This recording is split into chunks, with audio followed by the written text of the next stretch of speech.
بسم اللہ الرحمن الرحیم. قال النبی صلی اللہ علیہ وسلم کل امتی يدخلون الجنة الا من ابى. قیل ومن یأبى یا رسول اللہ؟ قال من اطاعنی دخل الجنہ ومن عصانی فقد ابى او کما قال النبی صلی اللہ علیہ وسلم. ہم نے یہ حدیث کئی بار سنی ہے. نبی کریم صلی اللہ علیہ وسلم ارشاد فرماتے ہیں کہ میرا ہر امتی جنت میں داخل ہوگا مگر جس نے انکار کیا. صحابہ نے پوچھا کہ یا رسول اللہ انکار کرنے والا کون ہوگا؟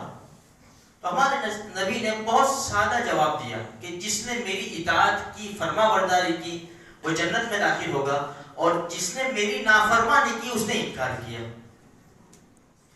دیکھو میرے بھائیو، ہماری کامیابی من یطع اللہ ورسولہ فقد فاز فوزا عظیما. اللہ اور اس کے رسول کی باتوں کو ماننے میں ہی ہماری کامیابی ہے. اس لیے ہمیں اللہ اور اس کے رسول کے حکم سے ہٹنا نہیں ہے، ان کے خلاف نہیں کرنا. ہماری بہت بڑی ذمہ داری بنتی ہے. ہمارے نبی ہمارے کندھوں کے اوپر بوجھ ڈال کر گئے ہیں، ہم آزاد نہیں ہیں.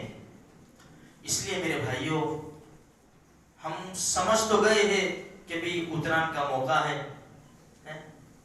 اب جوان سب جمع ہو کر کچھ پیسے نکال کر میرے بھائیوں اس پیسے کو برباد کر دیتے ہیں، ڈیجوں میں، داروخانے میں.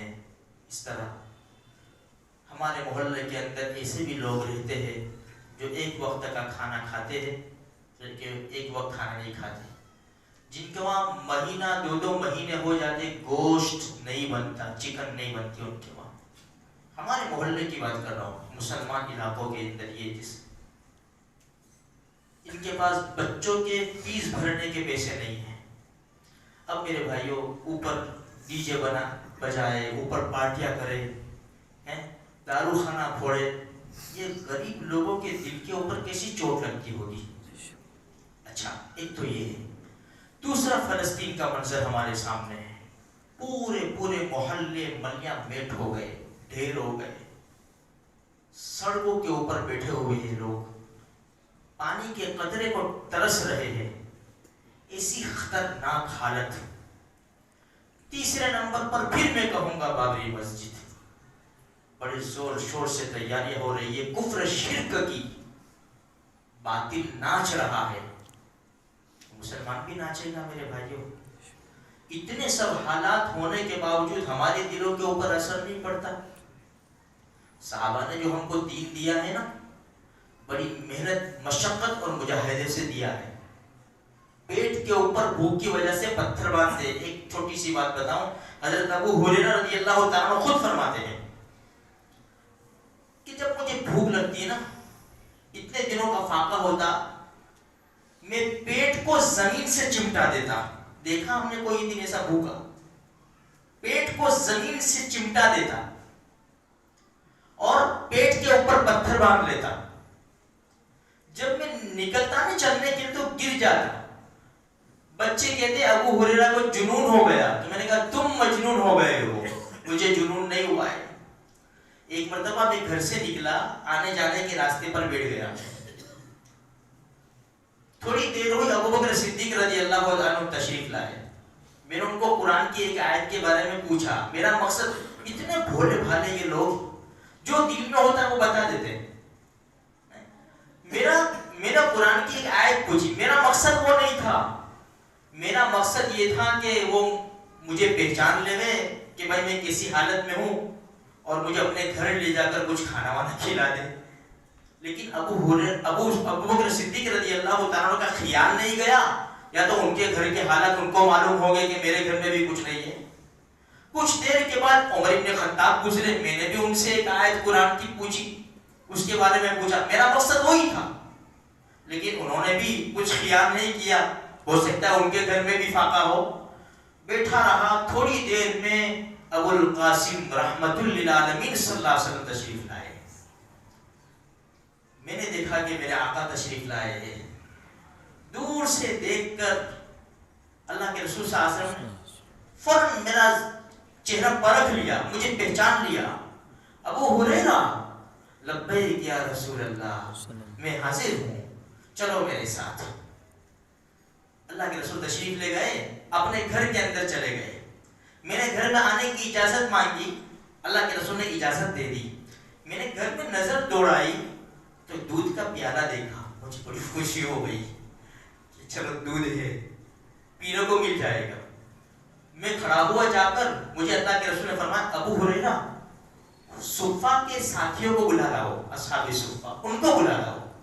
دیکھو کتنے صاف لوگ تھے، فرماتے ہیں کہ جب اللہ کے رسول نے فرمایا ان کو بلا لاؤ تو میرے دل میں خیال آیا کہ بلانے جاؤں گا، ان کو بلا کر لاؤں گا، پھر مجھے بھی لانا پڑے گا ان کو، پتہ نہیں کیا ہوگا، میرا نمبر ابھی آئے گا کہ نہیں آئے گا۔ لیکن اللہ اور اس کے رسول کے حکم کے بغیر چارہ نہیں تھا۔ میں گیا اور اصحاب صفہ کو بلا لایا، سب کو گھر میں آنے کی اجازت ہوئی۔ اللہ کے رسول نے فرمایا ابو ہریرہ یا ابا ہر، ابا ہر یہاں شورٹ کر دیا، اللہ کے رسول صلی اللہ علیہ وسلم نے نام کو شورٹ کر دیا، ابا ہر سب کو پلاؤ۔ میں نے پیالہ اٹھایا، ایک ساتھی کو دیا، انہوں نے برابر پیا، دوسرے نے پیا، تیسرے نے پیا، اللہ کی قسم سب نے شیر ہو کر پی لیا، دودھ کم نہیں ہوا۔ اللہ کے رسول نے میرے سامنے نگاہ اٹھائی اور مسکرائے۔ ابو ہریرہ فرمایا لبیک یا رسول اللہ، کون باقی؟ یا رسول اللہ آپ اور میں۔ ہمارے نبی نے فرمایا ابو ہریرہ پیو۔ میں نے برابر ڈٹ کے پیا، ابو ہریرہ پیو، پھر میں نے پیا، بار بار اللہ کے رسول کہتے ہیں ابو ہریرہ پیو پیو۔ میں اتنا پیا کہ میں برابر شیر ہو گیا میں برابر۔ تو میرے بھائیوں ایسے حالات، ایسے زبردست حالات گزارے ہیں صحابہ کرام نے۔ آج ہم یہ پیسہ ہم اسے جلا دے وے، اڑا دے وے تو کل قیامت کے میدان میں یہ سب بھی حاضر ہوں گے، ہم کیا جواب دیں گے؟ اس لیے ہماری ذمہ داری بنتی ہے اپنے آپ کو بھی بچاویں۔ ہمارے جوان جو تیاری کر چکے ہیں، کل بھی بتایا تھا کہ ان کو اگر سمجھا دیں گے، اللہ کی ذات سے امیدیں، دیکھو ایمان ہر ایک کے دل میں ہے، ہر ایک کے سینے میں، جب اللہ اور اس کے رسول کی بات آتی ہے تو ایمان ابھرتا ہے۔ پھر 10 میں سے 2 تو سمجھیں گے، امید تو ہے کہ سب سمجھ جائیں گے، چلو 2 تو سمجھیں گے، ہمارا کام تو بنے گا، یہ 2 کتنوں کو سمجھائیں گے؟ اس لیے تھوڑی سی فکر کریں گے، انشاءاللہ ماحول بدلے گا انشاءاللہ، اللہ کی ذات سے پوری امید ہے۔ ورنہ یہ جوان کیا کرتے، اذان ہوتی ہے تو مائک بند کر دیتے ہیں، اذان کے بعد نماز نہیں ہے میرے بھائی، اذان ختم ہوئی وہ سمجھے کہ بس ہو گیا، چلو اب یہاں نماز میں خلل ہوتا ہے۔ یہ ساری بہت ساری باتیں ہیں، ہم اب کہیں گے تو وہ بھی گناہوں سے بچ جائیں گے، ہماری بھی ذمہ داری پوری ہو جائے گی۔ اللہ مجھے آپ کو سارے مسلمانوں کو عمل کی توفیق